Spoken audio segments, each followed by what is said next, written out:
Je me dis de plus en plus que le personnage principal va finir par baiser avec un serpent, et cette idée me remplit de joie.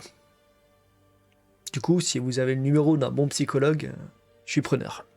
Beyond the Timescape, c'est le dernier Shanxia écrit par Ergen, mon auteur de Shanxia préféré. Pour rappeler très rapidement, un Shanxia, c'est un terme chinois composé de deux mots qui veulent littéralement dire héros immortel. Ce genre raconte l'histoire de héros qui cherchent à transcender leur mortalité pour devenir des êtres immortels. Ici, le visage brisé d'un dieu trône dans le ciel, et tous les 10 ans environ, ce visage ouvre les yeux et pose son regard sur un endroit du monde, le transformant en un lieu désolé et infecté par le mutagène. Xu King, notre personnage principal, se trouve justement dans une ville qui vient d'être infectée par le regard de ce dieu, et il devra survivre dans ce monde impitoyable. J'ai lu que les 400 premiers chapitres, pour l'instant, sur les quelques 1000 qui ont déjà été traduits en anglais, mais je peux vous dire déjà sans l'ombre d'un doute qu'Ergen devient de plus en plus doué pour développer des personnages secondaires singuliers et attachants. C'est probablement le plus gros point fort de l'œuvre pour moi, ces personnages secondaires. Le duo entre le protagoniste et son meilleur ami, dont je tairai le nom pour vous conserver la surprise, donne une saveur très différente à Beyond the Timescape quand on le compare aux autres œuvres d'Ergen.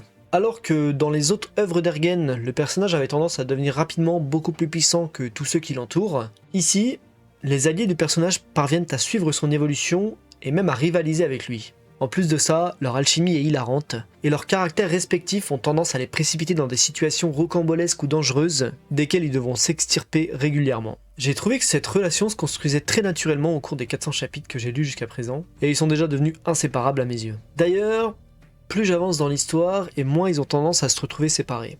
Ils partagent désormais au contraire une grande partie de leurs aventures l'un avec l'autre. Le monde dans lequel ils évoluent regorge aussi de bien des mystères. Après environ 400 chapitres, je dois avouer que je connais toujours pas grand chose du monde dans lequel se déroule l'histoire. L'auteur nous révèle des éléments de lore au compte-gouttes, et chaque réponse a tendance à apporter encore plus de questions. Il est capable de placer des éléments dans les premiers chapitres de son histoire, et de les laisser de côté pendant à peu près 300 chapitres, avant de révéler quelque chose d'énorme qui avait pourtant été mis sous notre nez dès les premiers chapitres de l'histoire.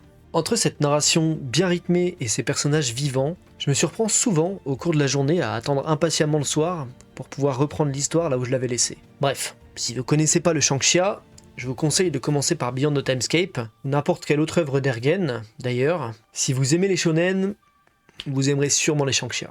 Si vous connaissez déjà le Shanxia, vous attendez quoi pour aller lire Beyond the Timescape?